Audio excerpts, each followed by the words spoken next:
Welcome back to another episode of the Fanatics Forum, where the fans can get that real sports talk. And just real quick, like this video, share it, and leave a comment so I can keep giving you guys this content. So, for today's topic, I want to start with something that we could have all seen coming, but I didn't expect it to be so soon. So, the Las Vegas Raiders fired Josh McDaniels.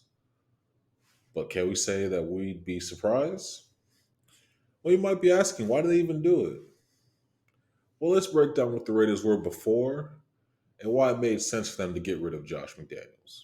So, before Josh McDaniels gets there, they had newly just moved over to Las Vegas, and they're trying to make a splash for the fan base, especially since the issues that they had with John Gruden and that messy split. But at the time, the Raiders were very competitive. The Raiders had weapons, and even if you aren't a Derek Carr fan, they had Josh Jacobs, a solid running back, Hunter Renfro, Darren Waller, and in Josh McDaniels' first season, they traded for Devontae Adams. So on paper, that's an offense that should be scary, but they started trending down under McDaniels.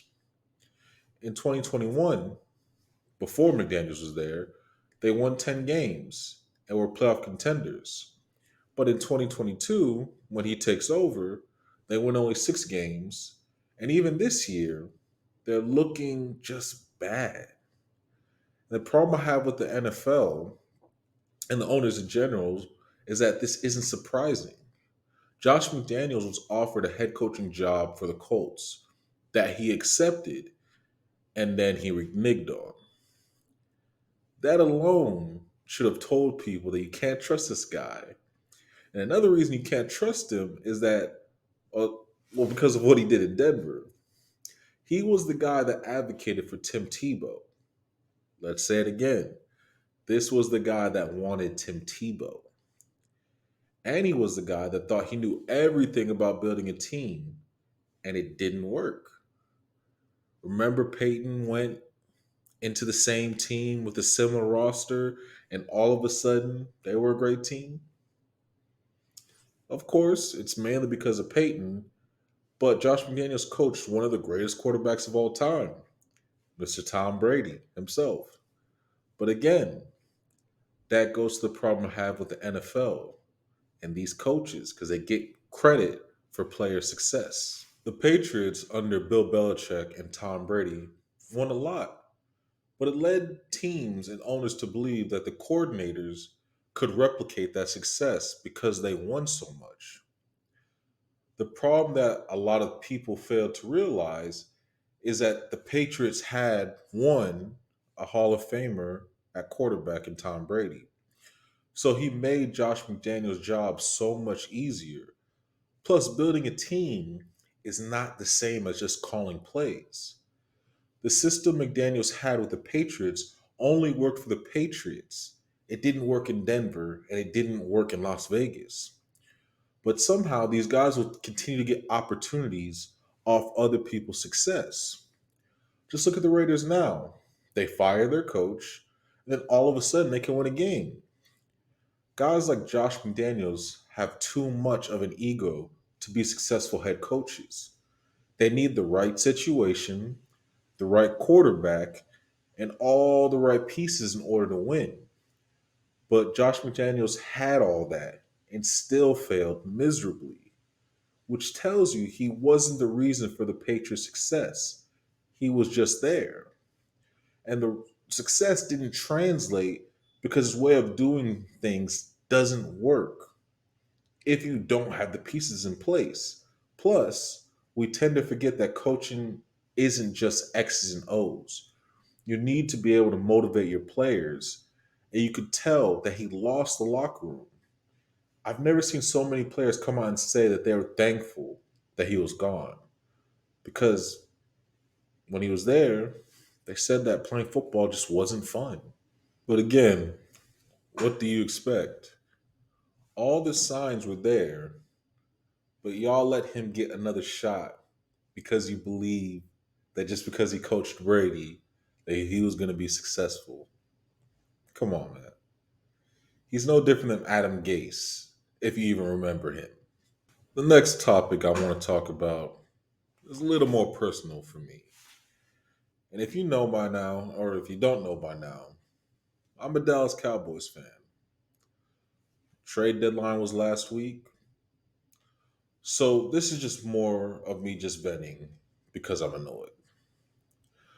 The Cowboys, for another year, has not made a major trade around the trade deadline when they have clear issues that need to be addressed. I think the biggest problem I have with it is that Jerry Jones will tease each year like they're going to make a major move and they never do. Like last year, the whole Odell Beckham saga was just annoying, and all we got was T.Y. Hilton. Then this year, we clearly see Michael Gallup is struggling. But what do we do about it? Nothing. As we still see Philly and San Francisco trading left and right to bolster their team and try to address their weaknesses. Dallas is just here saying, we're fine. Nothing to see here. And Jerry plays into the media narrative by doing that because Dak takes all the heat for Dallas underperforming. And if you saw the Eagles game this week, you saw that Dak is literally putting the offense on his back. The Cowboys have no run game to speak of.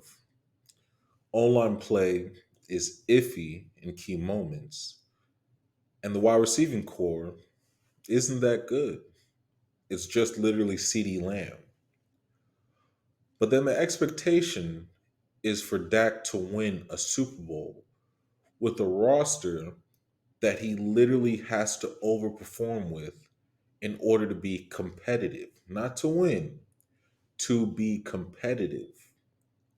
He doesn't have close to the weapons of a Joe Burrow, a Jalen Hurts, a Lamar Jackson, or a Josh Allen, but he's still performing at a high level even with all of that. And I told myself that if Jerry doesn't make a big time trade this year, then he doesn't care about winning a Super Bowl with Dak. Because Dak makes the Cowboys competitive enough to be relevant, but like any quarterback, you need the weapons in order to win. We saw Aaron Rodgers without Devontae Adams. We saw Brock Purdy without a Debo Samuel. Having weapons can make or break someone's career. And at this point, Jerry isn't invested in Dak's success in Dallas because he wins enough to always have the Cowboys in the spotlight. But I can already hear what you're going to say. Oh, what about Amari Cooper? Don't remember Amari Cooper? Amari Cooper? Well, we wasted Amari Cooper on Jason Garrett's terrible play calling. And we traded him away for a cheaper Michael Gallup. How has that worked? I'll wait. Yeah, Dak is still putting up numbers, but every team that is competitive in the NFL tries to load up, even if they have a good roster. Eagles did it, Rams did it, and San Francisco did it. The Cowboys are the only competitive team in the NFL that won't invest in being a better team. Yes, they draft well. Yes, they're good at cultivating talent.